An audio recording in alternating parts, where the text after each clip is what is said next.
how did you adjust to living with me? Yeah, so I never felt like you were a stranger. You know how some people say, oh, it feels like now I'm living with a stranger. I never felt that. We found that beautiful place at the end of the trip. We went It was an amazing forest. We couldn't believe it. Like it was a hotel inside in the forest. Yeah. And they didn't want to let us in. because we looked too touristy. So what happened? Did you decide to just throw the towel and say, I give up? It's easy to feel resentful of you because there were times where like a voice would come and say, oh, but you've sacrificed more than Ahmad and blah, blah, blah. And then I'd have to tell myself, actually, no. Assalamu alaikum. My name is Ammar. And my name is Hannah. And we are the Love Coaches. We're on a mission to help as many single Muslims find their potential spouse. Come and listen to our incredible journey of how we met each other. And please don't forget to like, share, and subscribe if you really love our content. Assalamu alaikum, everybody. Welcome to the second episode of our podcast, me and Hannah. And before we start it, we will start with a dua, inshallah. أعوذ بالله من الشيطان الرجيم. بسم الله الرحمن الرحيم. رب اشرح لي صدري ويسر لي أمري واحلل عقدة من لساني يفقهوا قولي. Welcome, everybody. And we have heard you and we saw the comments. And today, inshallah, we're going to discuss the first year of marriage and the big move that happened for Hannah, moving out from Australia to Dubai. Yeah. So I want to start by asking you a question that I was thinking about actually. Like, what was actually going through inside your head when you were like in the airport going from Australia to Dubai? Okay, so I'll just backtrack a little bit. So for those that have been listening to the audio podcast know that in episode 9, I left you all on a cliffhanger that I was packing up my stuff. I was getting ready to move to Dubai. So, this is a small reminder to go back and listen to the podcast that Hannah shared on her journey of getting married. Yes. So in that episode, I was sharing that I was getting ready. I was packing up my stuff. And then the day came. It was the night, actually, because we were flying at 6 a.m. So we had to be at the airport by like 4 a.m. And I remember my best friend, Yasmin, she's like, I'm coming with you to the airport. So she showed up at my house at 1 a.m. And I was packed. I was ready to go. I was more excited than anything at that point. I was, of course, nervous, but I was like waiting for so long. The 27th of April, 2023 was in my calendar. I was counting down to it. So I was so excited. I was nervous. My dad was obviously going to travel with me first up. So the plan was my dad was going to come with me.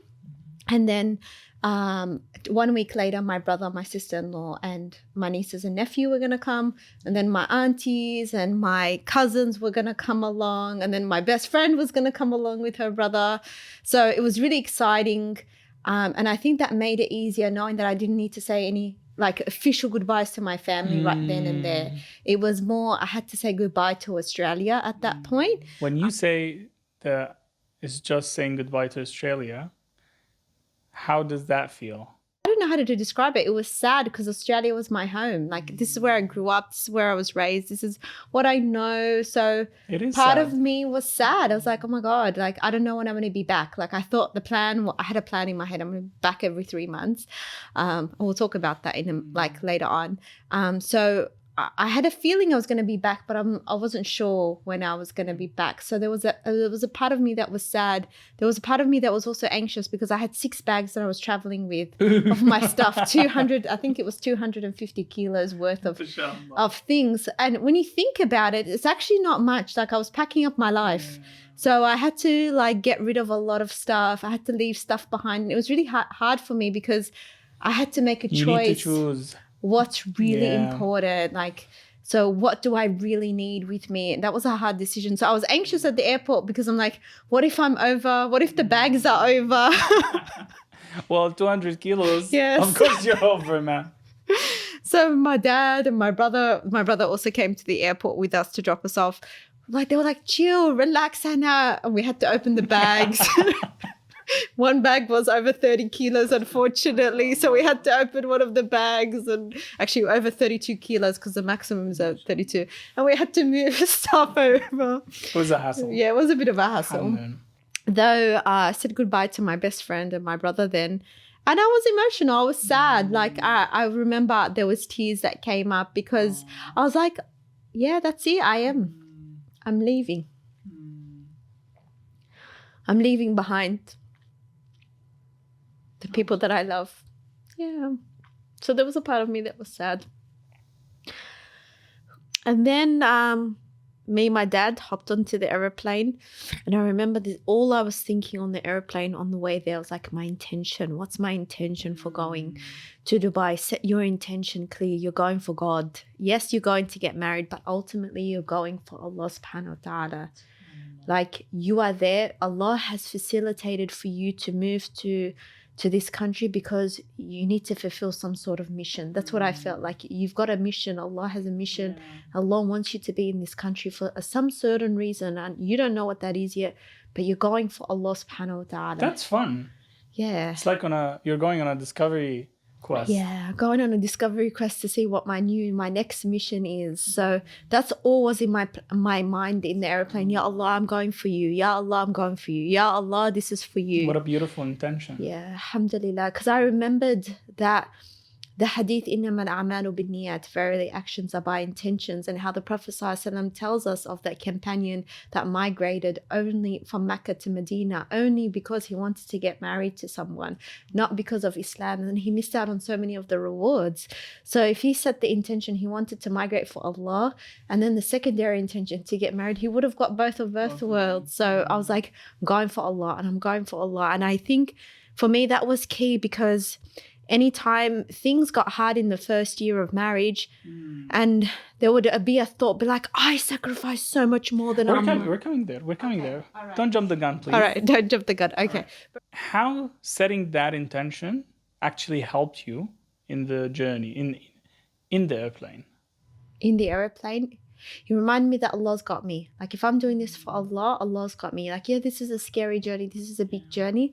But if I'm doing this for God, if I'm doing this for the sake of Allah subhanahu wa ta'ala, then he's got me. Like, he's going to blow your mind.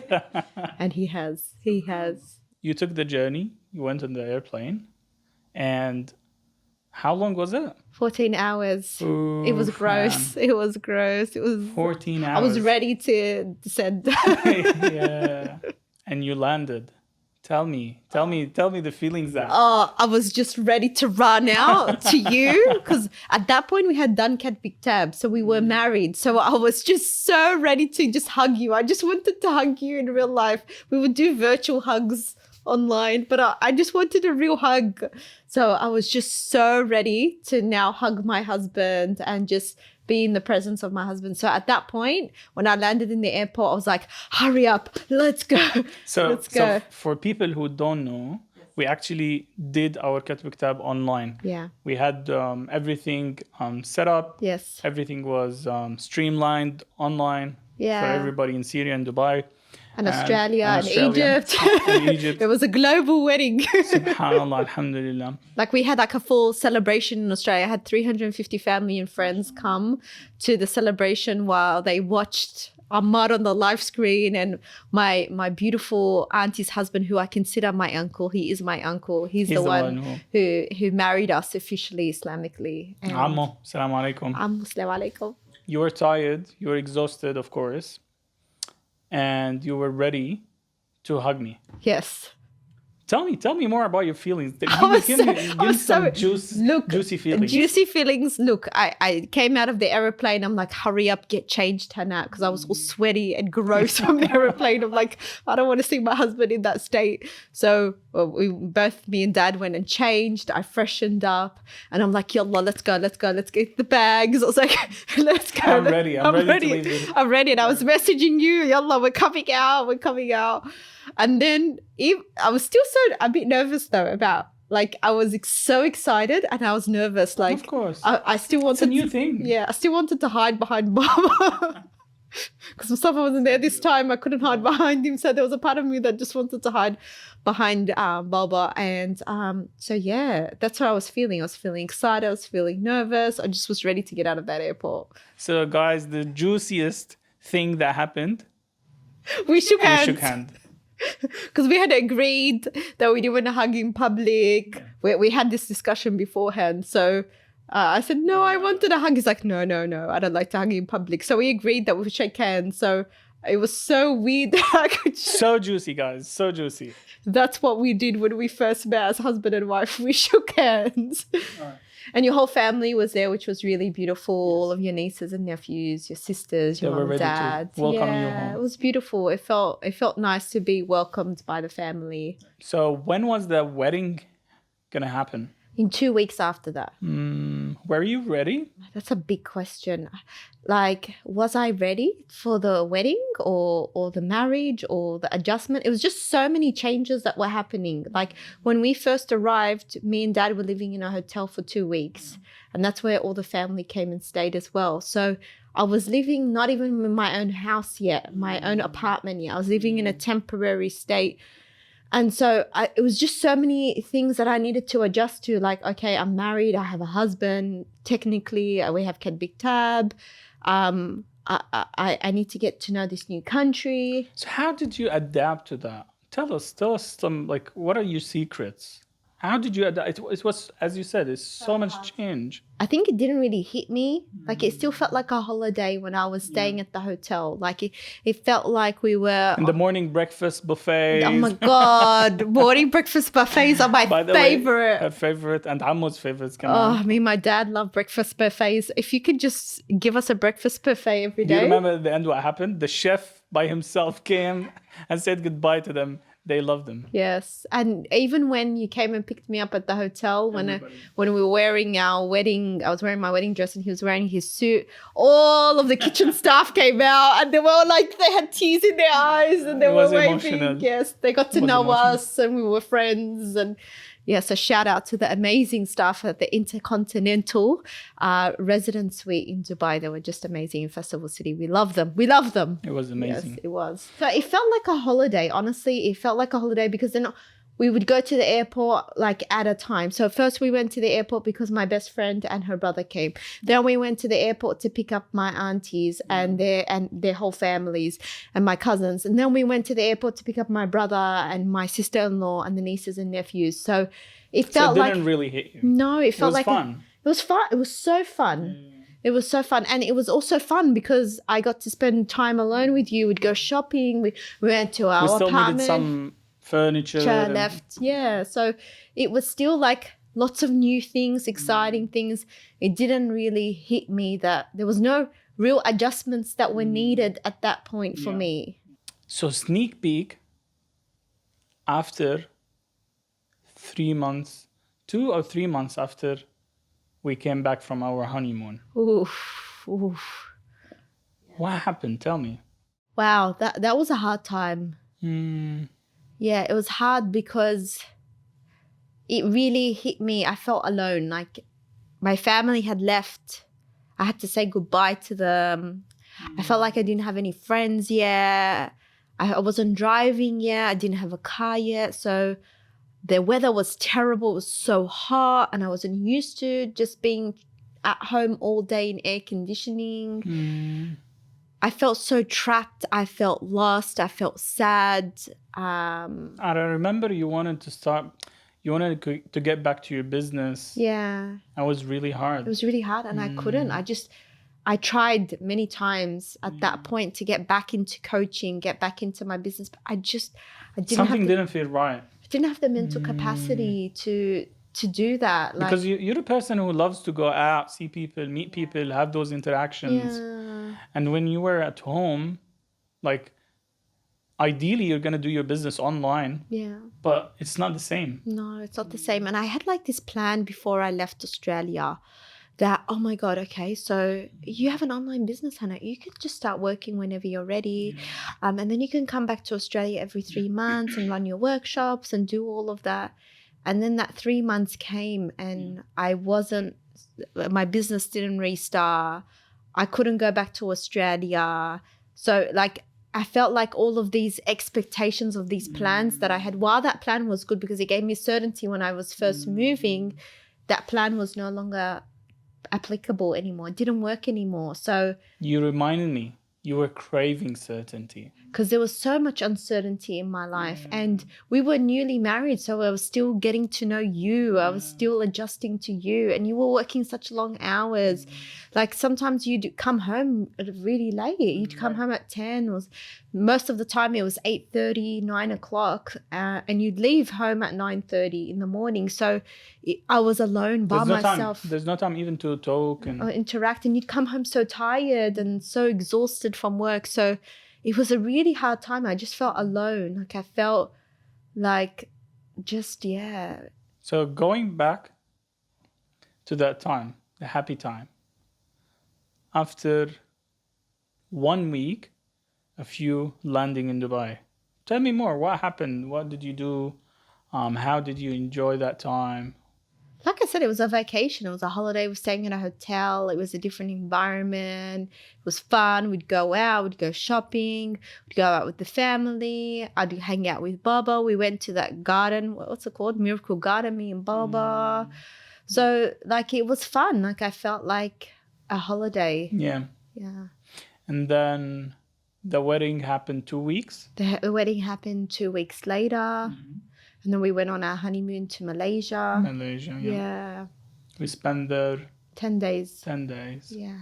That No, was not fun. even 7 days or 5 days. 7 Oh, there's something like that. I don't even. We found that beautiful place at the end of the trip. Oh, we went. It was an amazing forest, like a Yes. hotel inside the It was, forest. I think it was called Datai in Malaysia, Langkawi. We decided to just go on a drive. Yeah, to discover. It was the last day. Was it the last day? I really don't remember. It was like the last 2 days or something like that.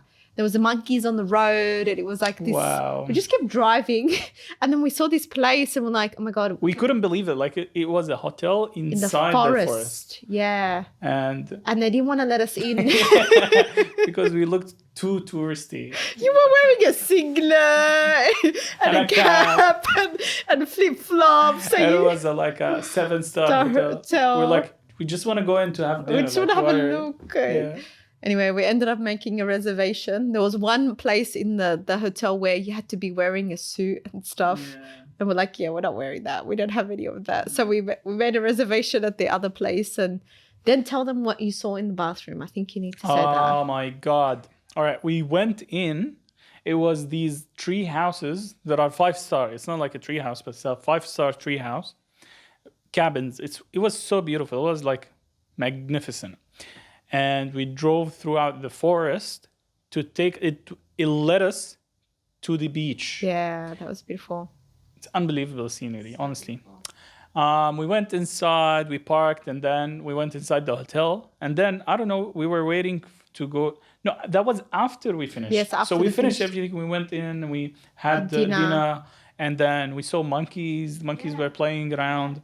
And then, khas, we were ready to leave. Yeah. And before leaving, so I decided to go to the bathroom. The bathroom was on a pond.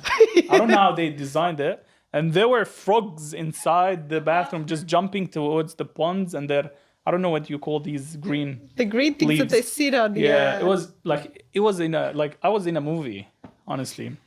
After that, we realized we should have done our research a little bit more and stayed at multiple different places. Yeah. So when we go back to Langkawi one day, we will stay at Datai just for a couple of days, just to, because that was really beautiful. It was really beautiful. And what I really loved about Malaysia is that it reminded me a lot of Australia. You were driving on minus the weather.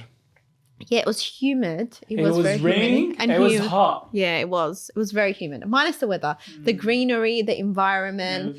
Beautiful. You drive scenery. on the same side of the road. So past the honeymoon, we said 2 months. But I think we should talk about our wedding. We haven't talked about what our wedding was like at all. So our wedding was different than the weddings that happens in the Middle East. Usually Middle Eastern weddings. Well, I'm just going to talk about Syrian weddings. Yeah. Usually it's late at night. That's what my family basically do. Yeah. It starts at 9, 8, 9, 10, and it finishes really late. And we said, you know what? We don't want that. We'd love to have a Family lunch. family lunch. exactly We what wanted in the morning. We booked a really nice restaurant hall. I was looking over greenery, golf. What was it called? Yeah. And we had all the family there. It was a really nice, It was simple. very nice. I think we started at, one after. So you came and picked me up at the hotel. We went and took photos. And then we arrived at like 1:30, something like that. And Everybody was there. Everyone's there, and it finished at 4:30. So it Very was just simple, literally very nice. We had lunch. We saw everybody. We the said men hi. danced for a little bit. We took photos. Everyone was just happy and interacting and talking. And I loved our wedding, how simple it was. I loved our wedding. I really It was enjoyed your it. idea. Yeah, loved alhamdulillah. Yeah, because I'm not a big fan of the big Late. late. weddings.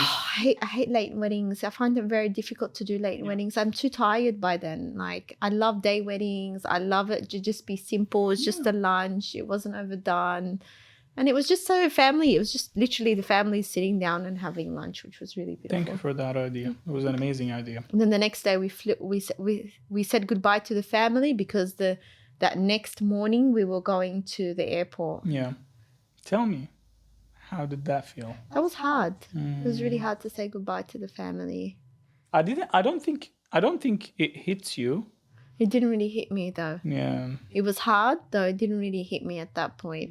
Like, I was on a high. We just got married. We just had our wedding. I was gonna go on a honeymoon. So I was on a high and then I also had to say goodbye. So for me, it was like, it was so many things that I was feeling at that point. So I was sad to say goodbye to them. And I remember my niece had written me this little book, a little letter, and I broke my heart. I was like, oh my God. Like, yeah, it was hard to say goodbye. So we said goodbye to the family and we flew to Langkawi. We had a beautiful honeymoon and we went back. Was it a week? Then I started working. No, I think 2 weeks, 3 weeks, 2 weeks. something like that. 2 or 3 weeks. Because it was a 1 week, I took like a month and a half. So we came back and we started living together. Tell me, how did that look like from your point of view? I just felt overwhelmed. I think if I was to put myself in a word, I was just overwhelmed. I was way in over my head. It was. Whew. Tell me like if you can elaborate on that, what would give you that overwhelming feeling? I was just overwhelmed because it was so like I kept saying, I feel like I don't know anything in this country. I felt like I don't know where to shop. I felt like I didn't know the basic things of how to navigate my life, and that frustrated me. And it made me feel overwhelmed. Like, where do I go and buy groceries? Where's the best place like to buy? basic things. Basic things that, like, it felt like I had to be dependent again, and that killed me because I was a person that was so independent. I could drive in Australia. I'd do I know where to shop. I know where to get things. I know how to navigate myself. Though in this country, I know nothing. I don't know where to shop. I don't drive yet. It was really hard. Yeah, so I felt frustrated, and I felt like I'm a baby again. Like, I have to start from scratch. I remember that. You telling me I feel like a baby again, that I need to learn doing everything back from scratch. Yeah. And I found that really hard because, like, I don't know where to get the best deals for groceries. If you tell me in Australia, I'd be like, yeah, you'd go to Aldi for this, you'd go to Coles for this, you go for Woolies for this, then you go to the Parkley markets for fresh fruit and vegetables. Like, I can tell you where to navigate yourself. Now you know. Aswaq al-Imarat. Yeah, so I just felt like I was a baby and I had to start things from scratch. And then that's when it really hit me that my family's not here and that I don't have friends here yet. And I've got... You cannot drive. You cannot go out. You're depending on me. Yes. You're depending on me. Like, you need me to go out. Yeah. And that made you feel like you're dependent. Yeah. And then I was feeling like it's a pressure on me Yes. that I need to find the time for us to go out. And especially when you were working, when you went back to work, that became really hard because when you were working long hours, when are we going to go out? Like, It's not possible during the It's day. not possible. During the day, no way. So I felt really trapped. I felt suffocated. It was really hard time. I couldn't even go out for a walk. That's what I felt and found so hard. Like I just want to at least leave it was really the house. hot then. It was so hot. The weather was so unbelievably hot, and I wasn't used to heat on this extreme, and I wasn't used to being in air conditioned weather. Like you have to have the air conditioning all the time, and I could feel my body react to that. So like I felt there was just so many changes, and I remember sometimes I would take a taxi to go to the mall. And for me, it was like, I don't like shopping. Like, I don't enjoy shopping. Like, then again, you're going to go to a closed space. It's closed. It's air conditioned. Yeah. So I found that really difficult. It was really hard. So what happened? Did you decide to just throw the towel and say, I give up? No, I was making lots of dua to Allah. I'm like, Ya Allah, I moved here for you. Ya Allah, I did this for you. And I think that was such a key thing that I was reminding myself of, because it's easy to feel resentful of you, because there were times where like a voice would come and say, oh, but you've sacrificed more than Ahmad and blah, blah, blah. And then I'd have to tell myself, actually, no, Habibti, you didn't move for him. You moved for Allah. And that just like washed away any of those feelings like, oh, but Ahmad doesn't have to go through this, but blah, blah, blah. Like it just put things into perspective. Hey, yeah, you moved to marry him, but ultimately you moved for God. So you're here for Allah subhanahu wa ta'ala. So that really helped put things in perspective for me. And it was just a dua. I remember just asking Allah, Ya Allah, I just want some friends. Ya Allah, just help me, Ya Allah. Like I moved here for you. Ya Allah, you can see how much pain I'm in. And I would cry and I'd make so much dua to Allah. And then I had started driving, though I was so not a confident driver at this point. I was so scared to drive because it was on the wrong other side of the road for me. And there were so many times where I was driving on the wrong side of the road by accident. So this is the first actionable thing that you've done. Was get my license. Get your license, getting you a new car. Yeah. And I just want to acknowledge you and appreciate you for that. You put in so much effort to try and make me feel comfortable in those very first few months. And you were so worried about me. You're welcome. And that is what was going through my mind. Like, how can I give Hannah a bit of independence? Yeah. And the first thing that came up to my mind is like, we need to get you the license. We need to get you a car so you can feel like, hey, I'm not stuck at home. I'm not stuck to Ammar. Yes. I can do whatever I want to do. Alhamdulillah. So you got your license. Wait, before we continue, I just want to continue my appreciation for you. Like, it was also a hard time for you. You were living with a completely different person. We're coming to that. Okay, this is the juicy part. Okay, this is still. Okay. Still, we did not mention. We did not go there. Yeah. Okay, because there's a lot of things I want to appreciate you for. Thank you. So yes, I got my license, and it was scary to drive. Like I felt anxious every time I was driving because there were times where I accidentally turned on the wrong side of the road and I was driving, and it was not until another car would beep at me that I'd realize, oh my God, I'm on the wrong side of the road. Yeah, because it's just driving is so automatic, and when you're so used to driving on the other, and then I would put my windscreen wipers instead of the blink car because everything is on the other side. You reminded me of Malaysia, honestly. Yeah. Yeah, so I was anxious driving, but I was like, okay, I just need to do it. I'll adjust. There was one time I was just feeling so down. And I remember I was just making so much dua to Allah. And then he just placed this feeling in my heart, where this thought in my heart, why don't you go to Sharjah Mosque? So I would always see this beautiful masjid every time I was driving past. I'm like, wow, that masjid is so beautiful. I want to go visit it. So, and then all these excuses came in my head, but Hannah, you've never driven there before. It's a bit far for you. It's 10 minutes. That's really far for you to drive. You're going to go on the major highway. It's 140. Yes, 140. You can drive 140 on these roads, by the way. So should you know, you're going to have your navigator on because you don't want to turn on the road. So I was like, you know what? I'm going to go. So I went, and I remember just how special it was. Like I remember as soon as I walked into the masjid, just that sigh of relief that I was in the house of Allah. And I remember I cried and I was talking to Allah, and I'm like, yeah, Allah invited me to his house so I can speak to him. Like, what an honor. Like this beautiful masjid. I had it all to myself, like, because I had got in between salas, so there was nobody there. And I was just taking my time, and it was just so special, subhanAllah. And it was just I had this comforting feeling that Allah's got me. Things are going to get better. Yeah. That is beautiful. Yeah. And so going to the masjid became my favorite place to go. So anytime I felt down or I felt bored or I just wanted to go out, I would go to Sharjah Mosque. That became my masjid, my place. Really beautiful. Yeah. And it's subhanAllah, it's amazing how Allah is pushing you towards his house. All right. So you got your license, you got your car, and you start driving. You get a little bit of independence. Yes. Then what happened? I said, well, let's start getting back into my business. I started running more She Tribe. So for those that don't know what She Tribe was, it was a community that I had of ladies. We'd meet every fortnight. I loved connecting with them. Oh, you loved it. You'd end up the what do you call it? The call, and you'd feel like she would be so excited, filled of energy. She's telling me all about it, how she's helping all these ladies. They're talking and they're enjoying their life. Yeah, I really loved connecting with them.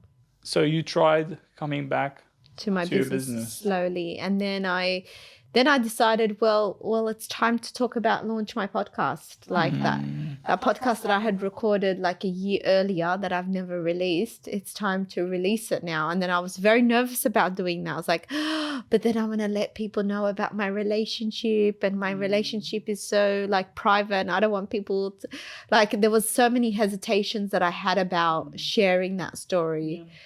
There was a lot of fear. There was a lot of fear. So the last episode, what was supposed to happen? You're supposed to have me on the podcast, right? Yes. And I believe we tried having that episode. Yeah, though there was a lot of things that happened. There was a lot of things. First of all, I don't think I was ready. You weren't ready. I wasn't ready. You didn't even want to appear on camera. Yeah, I was. Yes, for those that don't believe it took me because like I was still at work. I didn't do any like. Coaching was not a thing for me. I still didn't start coaching, training or studying. So it was very hard for me. And I wouldn't know what to say. And I told you, like, the way I think is like, I need to basically weigh every word that I say, whether should I say it, should I not? And I was in a box thinking. So I couldn't appear on a podcast and just talk. Yeah, subhanAllah, you weren't ready. And then there were events that happened globally that I felt like it wasn't the right time to release any more episodes. I just didn't feel like it was right. So yeah, I chose not to release the last episode at that point. So yeah, I released the podcast week by week. There was a new episode. I started my clients once again. And then I felt like I still needed social interaction. I still felt like that was a big element for me. And subhanAllah, like I had reached out to a family friend that had a principal at one of the schools here. And I said, hey, I'd love to catch up. And she said, oh, why don't you come for an interview? So I came for an interview. And then she had messaged me afterwards saying... What was it? What was the job? It was a teacher. She had messaged me afterwards saying, sorry, we actually needed a male teacher for the role or position. You didn't get it. And I was like, okay, subhanAllah, it wasn't written for me. And then Because at that point... I wasn't ready. You weren't ready. I wasn't ready to go. And you are ready in Australia. You said, like, that's it. I don't want to be employed anymore. I want to work for myself and I want to start my own business. But circumstances changed and there was a lot of uncertainty, and you needed that 9-to-5 job that had certainty, where you're meeting people, you're going to the same job every day, you know? But it didn't happen. Didn't happen, subhanAllah, because I think I just needed more time, because I think it just would have been too overwhelming, because going to a new system, in a new school, and adjusting to that, Allah was like, just wait a little bit. Just wait. I've got a better plan for you. So then I got a message, when was it? In October, saying, from the principal saying, we had a teacher just quit out of the blue and we're looking for a temporary teacher for 6 weeks or 8 weeks. Would you like to take it? And I was like, all right. I remember when I was speaking to you about it and I was like, well, why not? Like, it's only a temporary position. I'm not locked into anything and I get to meet people. Yeah. And you get to try and see. And I remember telling you this, like, you need to be outside to learn about the culture, see how people interact in a different country. Like at home, doing your own business in Australia, you're not gonna add anything to your toolbox. Yeah, subhanAllah. So you had to go back to teaching. Yeah, I went back to teaching. I never thought I would go back to teaching, to be honest. I never expected it. How did that feel? It was exciting at first because it was a new context. Like I was in a regional school in the middle of the mountains. For me, that was like, wow, I'm in the middle of the mountains. I'm in the middle of the desert. Wow. Like for me, that was like, this is a new context. This is a new country. I was coming in with a lot of curiosity. How do they do things here? What's it like? Is it the same? Is it different? Although it was an Australian school. Yeah. I discovered that it was very different. Like an Australian school doesn't mean it's like Australian schools in Australia. It's very obviously it's a different context, different environment. I went and so I had a lot of curiosity. I was chucked into the deep end because I came halfway through the term. So I had to get to know my classes really quickly. I had to establish that rapport with my students really quickly. I had to adjust to a whole new system. You do a great job with building that rapport. Everybody loved you. Alhamdulillah. At the end of the 8 weeks, they're like, are you sure you need to do this full time? Yeah. MashaAllah alayki. Alhamdulillah, I came to really love the students. I learned a lot about Emirati culture specifically because almost all my students were Emiratis. So I was. What's the number one word that you've learned? Tarayakti ghanati. That's my favorite. For those that don't know what that means, it's like, did you have breakfast, my love? Yeah, I love her. And chi, and what is it? Inzen? Inzen. Like chi means like yeah, and zen means like yeah, it's like a yeah. So they were teaching me a lot of Emirati words. I learned a lot about their culture. I learned a lot about them. I learned about, so it was a very eye-opening experience. And I really loved my girls. I really enjoyed being with them and teaching them and being in their presence. And where I felt or was possible, I would bring in a lot my coaching stuff with them. Like I would do weekly well-being checkups with them. I tried to bring in as much well-being because for me, it's like, I can't just be a teacher anymore. Like it's just impossible. It's very hard for me to just teach. Like you need to use the things that you have learned and you have adapted and especially when I know they need it, I'm like, of course I'm going to use it. Like, what do you mean? So it really served a purpose for me because it got me out of the house. I was interacting with people. I got to know new people. I met my teacher best friend, Medina. I know, Medina, you're watching this, and I love you, Medina. I got to meet some wonderful people along the way.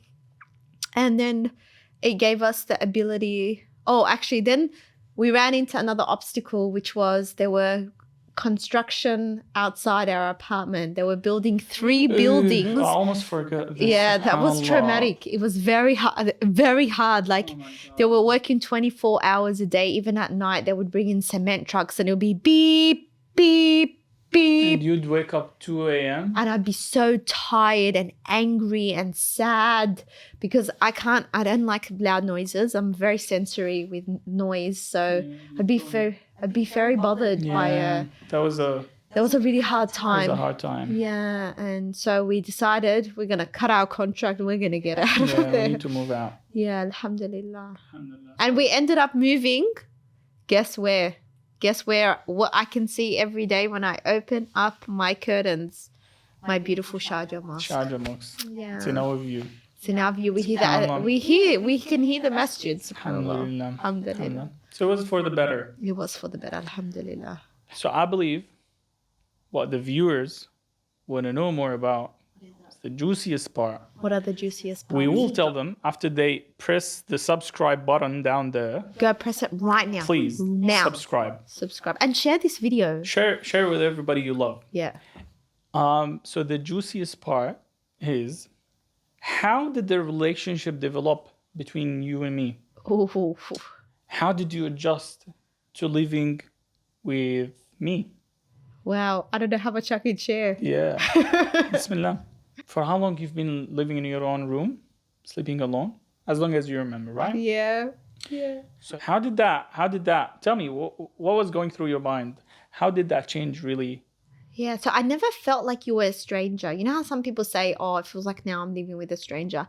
I never felt that. Alhamdulillah, I never felt that sense of, oh my God, who is this man? He's a stranger. I never felt that.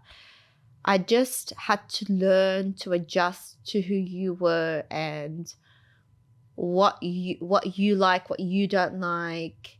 So it was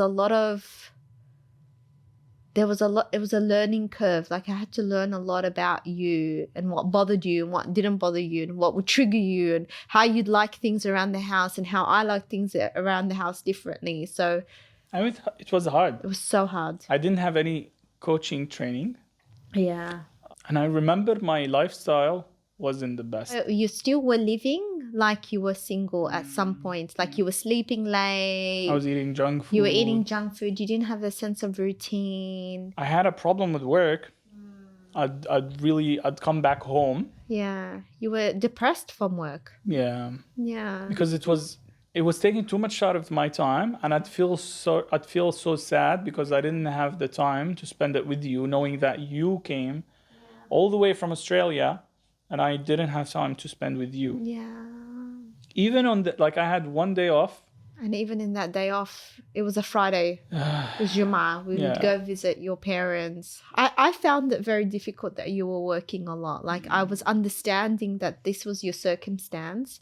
I found it really hard because I felt like I had no other alternative at that point. Like I had no other source. Like if I had my family here with me, I'll go hang out with my family. I would go, if my best friend was here, You knew nobody. I knew nobody. Like I was starting from scratch. So for me, I found that really difficult that you were working hard. So it was like I'm trying to be understanding, though I find that also very difficult. I feel lonely. There was a lot of tears that were shed. Yes, there was a lot of tears that were shed from both angles. We both felt how hard it was and how difficult it was.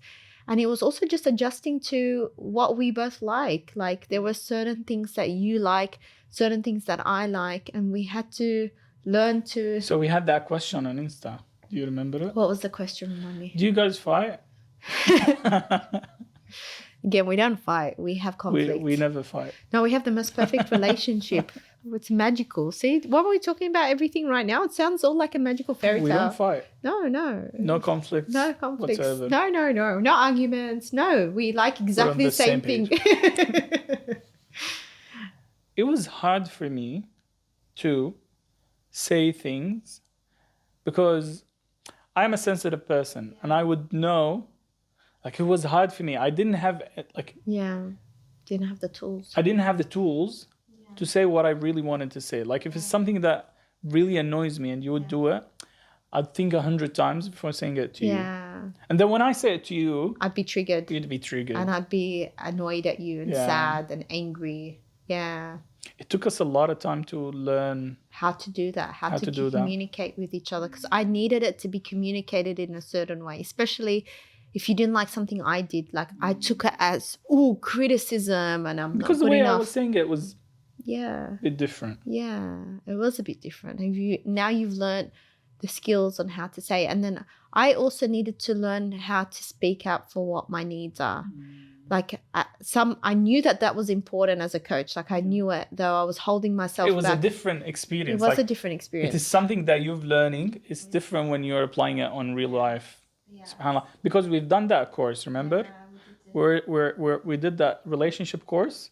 And I remember telling me that, like, if you wanted to say something, I remember that you needed to say like 5 positive things and then you're able to say one negative thing. Yeah, the ratio overall in a relationships needs to be 5-1. Yeah. So I just didn't want to become a burden to you, because I was so, like, I'm the type that is so understanding. Like, I get I get what's coming up for you. I get that you're working so hard. I get that you're tired and exhausted and that you're dealing with your stuff. So for me to express what I needed was really hard for me. And I was holding back on a lot of like my needs. I'm like, I just need to hold it in. And that made me really miserable. And I had to learn how to express that, because sometimes it'd come out in me just crying, and that wasn't fair to you, to just like expect you to know what's up with me and what I needed, without me explaining what was going on for me and what I needed at that point. And you tried very much the hardest. Like you were doing coaching with Amira, and you've tried your best, but it was a hard time. It was a hard time. It just was a hard time. I think the best word that we've learned in the last year was how to be compassionate with ourselves. Like we needed to be compassionate with ourselves, knowing that it is gonna take time to adjust. All we need to do is just be compassionate with ourselves, and it's gonna be a hard time. Yeah, 100%. Because for me, it was a double adjustment. It was adjusting to marriage with adjusting to a new country, while not having family support and friend support. So for me, that was just like, poof, like so much adjustment that's needed. And for you to adjust to supporting somebody that's come from overseas, that has nothing and is starting from scratch, and so, like adjusting to marriage. I will talk a little bit about myself. Like I remember the first month or second month. You know how you do chores around the house? Just gonna say this. At home, I'm not used to doing any chores. Like I don't do my bed. I don't do anything. So coming into our home, and just the fact that I'm doing the laundry, I need to iron my clothes. It was a shock to my system that I haven't, like, I was a baby in that. Like I didn't know like how to turn on the washing machine. So it took a lot of time to adjust to that. Doing bed, like simple thing. Simple things weren't simple for you. They were big. They were needed adjustment. And from my point of view, that's adi. Of course, men do that. Like I grew up with a brother and a dad that would vacuum and clean and do their own bed and organize their own stuff. And like, so for me, like, of course, the expectation on you was like, yeah, of course you're going to help out. Like, duh. Like, the only thing that I was used to do at home is like take out the trash. That's it, because it needs a man. Because you need to put on the hijab to go outside. Yeah. So it was a big adjustment for me. I think people underestimate that the first year of marriage is hard, and I think we just need to acknowledge it for what it is. Yes, the first year of marriage is hard, and it's okay that it's hard. I believe if we set up the expectations right, instead of having the expectations, we did have high expectations. It's gonna be. No, usually what I mean to say is like people usually set up the expectation to be, the first year of marriage is going to be the honeymoon, everything is going to be lovey-dovey, and you're going to have the best time, you know? On the contrary, it's going to be the hardest time. It's going to be nice. It's going to be nice because you can experience new things about each other, and you're going to have new experiences with each other. So yeah, there is going to be a lot of beauty in it, though it's also going to be hard. And that's okay. Setting that expectations for people, for a newlywed, is important. So important. Rather than saying, hey, it's just going to be amazing, beautiful, you're going to have the best time of your life. I wish I could go back to those days. I don't wish to go back to those days, really. Neither. Like, I believe that as the relationship gets better by time. I wouldn't want to go back to those times. Oof, that sounds hard, so hard. Yeah, so I think we need to, it's okay that it's hard, and it's supposed to be hard. It's supposed to be hard. Because people freak out when it is hard, because they're like, is it supposed to be this hard? Did I marry the wrong person? No, Habibti. So the questions that begs to be answered. Tell me. How much coaching helped you in this? Oh, I think without coaching, I I would have struggled Tell me more. 100 times more. How did coaching actually help you in this? Coaching helped me by when I needed to reach out for support, I would reach out for support. And that would be calling my family, reaching out to my best friend, having a coaching call with my coach, Amira. Coaching helped me have the tools in the relationship to navigate conflict, speak to you when I needed to. Yeah, there are still new skills that I needed to adjust, like asking for my needs. That's because I felt like I was a burden. That was something I needed to work on. Though it really helped. Having the relationship tools helped me understand what was going on for myself. Like, I'm feeling really triggered right now. I'm feeling really emotional right now. Like, it helped me identify what was going on for me and also have the tools to speak to you and approach you when I wanted to approach you about something or speak to you. So yeah, I feel like without coaching, I would have really found it really difficult. And I think I would have catastrophized it and made it mean that this relationship is not perfect. And, oh my God, did I marry the wrong man? And I would have made it all these things and I would have really struggled, I feel. And I feel like our conflict would have been, for me, it would have turned into fights and I would have reverted to a childlike self of me. And it would have been I would have not had the maturity to navigate a conflict and all of that. So yeah, coaching changed my world. And I was getting coached. I was learning about coaching. I was getting the training. Yeah. So did you find any difference? The fact that you can identify how you're feeling, express it to me, and then ask for what you need. Yeah, going back 1 year from now. You really struggled with just identifying. I don't know who that person was, honestly. I still find it hard, but at least I can do that. You can tell me, Hannah, I'm feeling frustrated right now. Yeah. I think 1 year back, I wouldn't know. You know what I would do? Yeah, I'd have a feeling, whatever the feeling is, and I would just fill it with food. Yeah. That's what I know. Yeah. It was a vicious cycle. Yeah, and then you'd feel bad about eating, then you'd feel sick about eating, and then you can't go to sleep because you've overeaten. Then you stay up late, and then you'd feel miserable because you stayed up late. Yeah, it was a whole vicious cycle. It was a whole vicious cycle that you were, and you really badly wanted to come out of this cycle. And so, I tried so hard. I tried so many times. Yeah. And coaching helped you come a long way. Yeah, I don't think I've realized how much coaching helped me. That's why I always say to you, hey, I have to pause him sometimes. I'm like, hey, did you just realize what you just said and what you just did? Like, that was so awesome. You just acknowledged how you feel and you knew it. Yeah. You just spoke about it. Yeah. We're coming to the end of our first year. Yeah.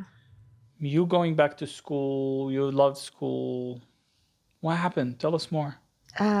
So this was now the beginning of this year. So we had moved apartments, which I loved. I loved the new place we were in. It was quieter. It was closer to Sharjah Mosque. It was closer to school. So for me, it ticked a lot of boxes. Alhamdulillah. Then I reached the point at school where I was like, I've outgrown this, khalas. Like, I'm done. Like, It was a struggle each day, every day, to go to school. It was so hard. I had to drag myself out of bed. I could see it in you. Like, why am I doing this? Why am I doing this? And you'd come to me and be like, oh, I'm tired. But part of you didn't want to complain about it because you don't want to add pressure on me. Yeah. Because financially, it helped us out a lot. Like, now we had a 2-person income to contributing to this family. Before, it was just a 1-person income. The 2-person income went a long way for us. Just the fact of you saying, like, I want to quit school. I really I just wasn't happy because it just, for me... You've outgrown school. I've outgrown it so quickly. Being a teacher. Yeah, khalas, I got what I needed. I learned, because I'm a fast learner, I learned about Emirati culture. I learned about what the school system was like here. Khalas, like, that's it. I've maxed out my potential. I need something more. Like, you wanted to do something more. And I wanted to do something more, and I tried doing different things to help me get through my day. And I tried to implement more coaching things within my teaching regime with the girls. And yeah, that brought me satisfaction, though I felt like I was limited. I'm like, that could just like, the fact that you need to go from a certain time and end your day at a certain time and go back to school. That killed me. Like, sometimes I'm like, this is such a waste of my time. Like, why do I have to stay to 4:15? Like, I'm sitting here. We finished at 3. The kids have gone. We don't have a meeting after school. Why am I going to sit for an hour and 15 minutes? Like, I would just want to go home. Like the inflexibility and the, it's got to be this way or blah, blah. I just couldn't do that anymore. I was like, I can't. It's killing me on the inside. It was actually killing me on the inside. And then a promotion came up where they were like, we're advertising for the head of well-being for grades 5 to 9 girls. Exciting. So I was like, oh, this is cool. Like, okay, I get to do well-being stuff. This is like my jam. This is what I love. And What is well-being?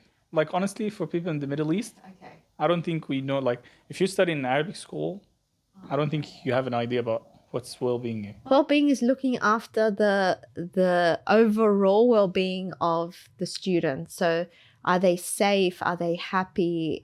Do they have any conflict at school? Is there any issues that need solving? Are they having troubles with their teachers? Wow. So that's what encompasses in the whole well-being. That's nice. Yeah, which is beautiful. And that's my jam. Like teenagers are my jam. Coaching is my jam. So to put them two together, I'm like, this is a piece of cake. I can do this with my eyes closed. Like I'm already doing the job. Like Aslan, I'm already doing the job. I'm already solving their friendship problems. Might as well get paid to do it. So I applied for this job without realizing that it's still a full teaching load and you only get 1,000 dirhams extra. And I'm like, bro, are you serious? Like, so you get to do 2 jobs. I get to do jobs for with an extra just 1,000 dirhams, and that's equivalent to $400 a month extra. So I'm like, this is not really worth it. It's not really worth it. Like, if you want me to give this job its full right, then you need to give me the time for it. So I was really hesitant. I'm like, should I not? Should I take it? Should I sit on it? So I sat on it. I'm like, I'm just going to give myself time to sit on it and contemplate it. Because I have so many ideas. Like, I know where the problems are in the school. And I'm like, you need to do this. This is how you solve all these problems. Like, I could already see it. I could already implement like 50 programs on the get-go. But it's hard. It's hard. There are systems, there are rules. Yeah, and I hate that. I don't like systems. I don't like rules. I don't like asking for permission. I don't like any of that. So this is why this job is a disaster for me, because I'm a person that just wants my own flexibility and freedom to do what I like. And then I made the difficult decision that I want to resign. And it was the best decision that I made for myself. Wow. Yeah, alhamdulillah. Why so? I made the decision because the thought of going back to school just gave me so much anxiety, and because I got so much anxiety, I know something's up, and my intuition is saying khalas Hana. I remember I had to push you through the door to go yeah, in the morning. And you were motivating me and you told me nice things. We do like 7 motivation every day in the morning. Like, look, we're gonna work on your fears. We're gonna try to fade those fees, and then the next day we'll work on the why. But nothing was working, honestly. Nothing was working because I was not happy. I didn't want to be there anymore. Khalas, like I was bored out of my brain. So we made the decision that you need to quit. And that was, I felt a bucket of, it was a risky decision, a big decision. It comes with a big consequences.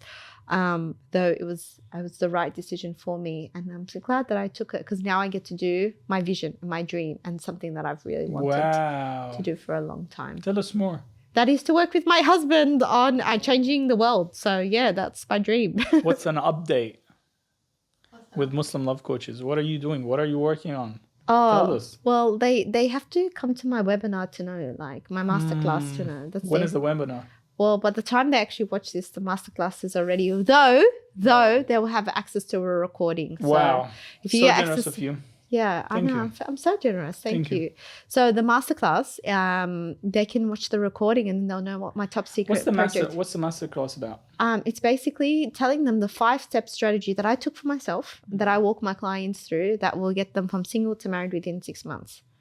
Wow. Yeah. So could you give us a sneak peek, please? This is for the people who are watching us. They have on to YouTube. press subscribe first. You need to subscribe. Did you press subscribe? Please subscribe. Did you press it? Yes. I need to hear the... I trust them. Okay. All right. They press subscribe. What can I say? Sneak peek. The sneak peek is just with the right mindset and tools, you can get married. That's basically it in a nutshell. If you have and I've seen it with my clients, they come to me deflated, crying, and actually in tears. Hana, that's it. I don't think it's written for me. Khalas, that's it. I've given up. They've lost all hope in marriage. Then once we've worked on their mindset, reignited their sense of hope, and up-leveled their dua and given them strategies, I get invited to their weddings. You're giving away so much. Okay, yeah, Hold sorry. your horses. Go to my to my masterclass, watch it, and you'll know the top secret thing that I'm working on. Yeah. Inshallah. All right, inshallah. So, yeah. I want to, just before we end the episode, just acknowledge you. The first year of marriage was really hard. And I just want to acknowledge you for being so loving, so caring with me, despite all of the changes that were happening in my life. And I remember you saying this, like, you seem different. You seem like a different version of Hana. Like, you seem like a deflated version of Hana, though you still love that version of Hana, even though she was still adjusting to so much. So I just want to acknowledge you and thank you, to say that I appreciate you for loving me and being beside me and believing in me and supporting me with everything that I would come and say, oh, what about this? Let me do this. Then you'd support me every step of the way. It's a pleasure. It's a pleasure. Thank you for thanking me. So thank you, Habibi. It's a pleasure. Well, on that note, we need to say thank you, everybody, for watching this episode. And we want from you to comment below on what you want us to speak about in the next episodes. Give us your ideas, your opinion, something that you really want us to touch upon. Because I feel like even with this episode, we could have explored so much more in depth. We can honestly speak for like hours. I think we've been speaking for the last hour and 15 minutes. Wow. I don't know how long this episode is right now. So like, even if there is something in this episode that you feel like we have touched upon, but you'd like more depth, tell us, because we love to speak to each other and we can speak for hours and hours on these topics. So like, yes, give us the topics you want us to speak about and we would love to share that with you, inshallah. Thank you everybody for watching and see you in the next episode. Assalamu alaikum.